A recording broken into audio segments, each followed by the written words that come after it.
already here with MusicXclusives TV, and I feel like I'm back in my childhood days. The Tupac, the Biggie, the Suges, the West Coast. Oh, yeah. Warren G is in the building at the Def Jam 30th anniversary concert. He had the place going crazy. People throwing the W's up. How do you feel to be a part of this legacy, bro? Man, I feel great. Being a part of Def Jam and just coming out here to New York and just really putting on a good show, man. And it's a lot of love out there, man. And every time I come here, man, New York shows me love, man, and I really appreciate that. Your era, your generation taught not only rappers but people in music, period, a lot about the business, the entertainment business. A lot of people signed bad contracts. A lot of people were hot one year, didn't make it out of the 90s. When you see the younger guys coming in and they have hot songs and they're not here the next year, there's somebody who's working on that hot song but maybe might not be here the next year. What advice you give to those people who are creating that music right now? Just make sure once you come in the music business, you gotta stay humble and don't burn no bridges and just get a lot of connections and just keep being a good person. And that respect and that love will carry you a long way. A lot of cats come in and they get big-headed or whatever. Like, they said some dude on Twitter the other day, I guess they said it was Swaggy P or something, said something about the OGs is getting out of line or something. Man, look. No time for that. Stick to playing basketball. There was definitely a period where California had a strong hold on the hip-hop scene. Then it went away. Then we have Kendrick Lamar and a few others who are making that presence felt. Do you feel as though California gets its just due? Yeah, they do. Yeah? They do. A lot of the new artists that's coming out, they not doing it kind of the same as how we was doing it. So we got to show them how to do their music to where, it can really... you could stick around and be be in the game and be a 20-year vet. Yeah. Just throw your hands in the air and wave them like you just don't care. Come on. I said throw your hands in the air. Come on. And wave them like you just don't care. I said throw your hands in the air and wave them like you just don't care. And if you're down with your homeboy Warren G, somebody say, oh yeah. Once we get that going, then, it'll be all right. Oh, yeah. When you think back to that era of, let's say 95, can we go back to 95? 94. Yeah, 94, 95. It was even before that, about 90.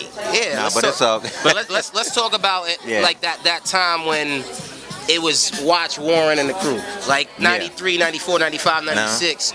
What do you remember most from that era? There was the East, there was the West. I mean, even before the whole East Coast, West Coast thing, what do you remember most about the music industry during that time? It was good music out there, and we really had to work hard to be successful in the music business. And it's real easy now. About just a little push of a button, anybody could put out any kind of song, do anything. But back then, you really had to work hard to be something. And and as far as like the East and West Coast beat, man, it ain't no East and West Coast beat, man. It was just a couple people that had differences between each other. Yeah. I got cousins in Jamaica, Queens. Wow, Queens, my family. And I mean, it's just about making good music. That's true. When I meet people who paved the way, such as yourself, I like to ask questions that maybe a lot of people from my generation and let's say the generation after might not know. What do you remember most about your encounters with Tupac?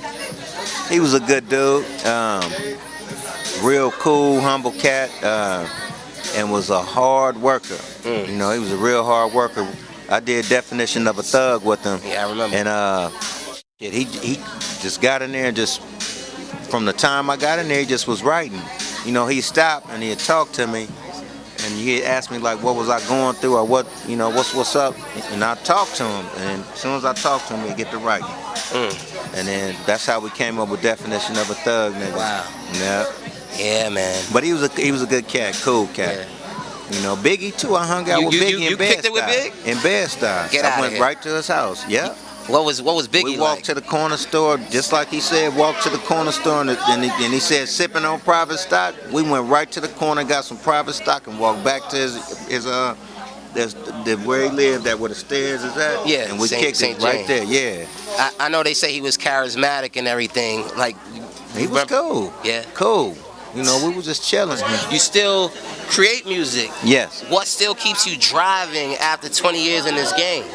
I mean, music is one of the things that, you know, I can express myself through it, you know. Yeah. And like if it's a production I do, the music talks to you on how I'm feeling, and you know, and if I do a song, I do songs that people can relate to. So I just do stuff that we can relate to and just keep making it sound good and not too mean, you know, feel good music, and that's what I love doing. To wrap up this interview, I mean, the future of hip hop. How would you like to talk to them if they look at this interview in 20 years? What do you want them to remember most about Warren G? You know, that I was a solid artist, great cat, and just a humble and cool cat in the business, you know. Yeah. Yeah. So there you have it. This is Terry here with MusicXclusives TV, and it's a privilege to be here with Warren G. West Coast is in the East, and we are over and out.